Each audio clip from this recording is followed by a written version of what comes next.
Well, our next session is a moderated session, and so each year that we've done this, we've tried different formats, and so we're trying to moderate a session for this year.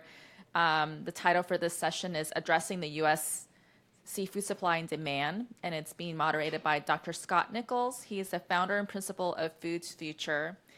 And Scott's consultancy is advising businesses that create aquaculture feeds, raise fish, and expand markets for farm fish through Foods Future's work. And prior to that, Scott was a co-founder and managing director for Ed Verlasso Harmoniously Raised Fish. And so he has quite a lot of experience in the aquaculture space. And with that, I'd like to turn this over. Each panelist will have a 5-minute opener to introduce their topic, and then we'll have a lively discussion. And feel free to put your questions on your card, and we'll make sure to get to all of them. Thank you. Scott. Thanks, Linda. Now, we heard this morning about how we should consider fish as a whole food, and so we're going to get a little bit less data-based and a little bit more food-based in what we do in a little while. And my goal in my introductory remarks is to help frame for us how we get consistency in font. Is this the doohickeys I advance the slides with? Yeah, okay. So I'd like to start my remarks by showing what I think is a rather admirable mastery of the obvious. This is a line, but it's not just any line. This line is actually not a flat line. It has a slope. And this is a special line, because this is the line that's the regression line that sits on top of U.S. per capita seafood consumption since 1985, and the last data point is 2017.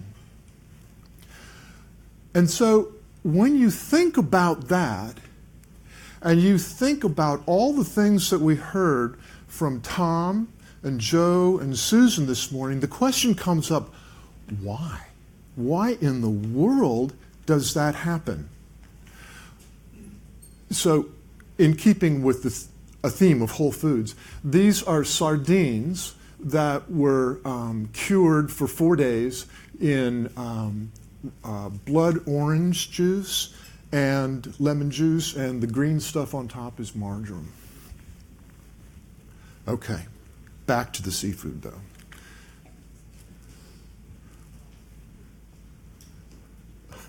Oh, okay. And so when you ask the question why, well, people buy stuff that they value. This just seems rather axiomatic, but let's go ahead and say it anyway. And so when you think of value, the question is not necessarily what I think about it. Value doesn't come into being when I say, here's something that's valuable, it's valuable because I say so. Value is about you. And value is born when you say something is valuable and you say so. And so I think what we've done is we've had a conversation where we in the seafood community tell people what value is, and then we think that the conversation is adequate at that time. And value is about meeting people's needs, values, and desires. And so if we want to create value, what we have to do is understand other people's needs and values and desires, and understand them intimately, and figure out what it is that we've got that matches up with their needs, values, and desires, and then how do we make that connection? How do we show that in a way that it becomes tangible and can then affect purchase behavior by people when they're standing at the counter?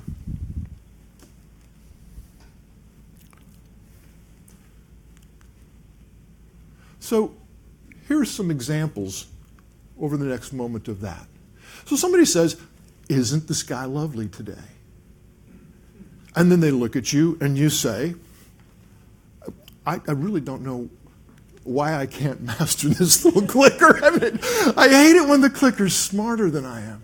Okay, and so somebody says, isn't the sky lovely today? And you say, the answer is today's bond yield is 2.1%. Well, in fact, that's a statement of truth. It is an altogether irrelevant statement of truth. And in fact, it's so irrelevant to what the first person said that it borders on being rude. And so when we think about questions, and we think about questions that consumers may ask when they want to talk about seafood, when somebody asks the question, a really good thing is to answer it. And so if somebody says, what's good and delightful about seafood? You say, 1.37 grams of EPA per 100 gram serving. It's like, whoa, did that just miss the boat? And we do that in our communication about seafood. So another thing about questions is this. When someone asks you a question and the question comes from an emotional basis, then the answer should be on an emotional basis. Because otherwise, you're ignoring the essence of what that person wanted to learn from you. And so this quantitative answer to a qualitative question, that doesn't work. In any kind of communication, that works very poorly. And the converse is true as well. If somebody says, what's the bond yield today? And you say, I think I'm going for a bike ride after work. You've missed it again. All right, this time I'm going to get this right. Yes. And so this, by the way, is I didn't comment on the lamb. This is a snapper Veracruz. And I showed my wife this picture, and she said, oh, isn't that nice that you decided to show how realistic it is by not having cleaned the stove before you took the photograph. So perhaps food photography won't be my next gig. Daniel Kahneman is a Nobel laureate. He won the Nobel Prize in 2002 for the psychological basis of, or a psychological basis for decision making in economics. And he did any number of different things, but what he did was to find out why people decide things. And it's not purely what economists would call the rational actor. There's something more going on, and it was this psychological aspect. And so one of his findings was to say that people don't buy and choose between things. They choose between narratives about things. So if you want to be able to influence someone in any kind of, and I don't mean that in a pejorative sense at all, I mean it in a very useful one. If you want to influence a purchase decision, then what you need to do is you need to tell somebody a story. And so whoever's talking from DSM later, I just really teed the afternoon up for you well. So that was Kahneman's contribution. And so when we think about now about why seafood may or may not be, it isn't increasing in the United States, here's an example. Here are two ways. I go to grocery stores. Nobody in my family will go with me to a grocery store anymore, because what I do is I go in, I stand at the seafood counter, I talk to people for a half hour before I go do anything else. It just drives my wife crazy. And so, but I want to find out why people are eating seafood, and I just ask them. At my grocery store, they've just gotten used to this crazy guy who does this. So here you have two things. I can describe this in two ways. So here are some facts on the left that are very interesting, and they're all true. And here's something else. So what I did was I poached this fish in this court bouillon. I took the fish out, I tented it, and then I added a little bit of wine and I reduced it. And then I added some cream and dill to that, and then I napped it over the top. Okay, so which is going to resonate with somebody more? It's not the 1.27 grams of EPA.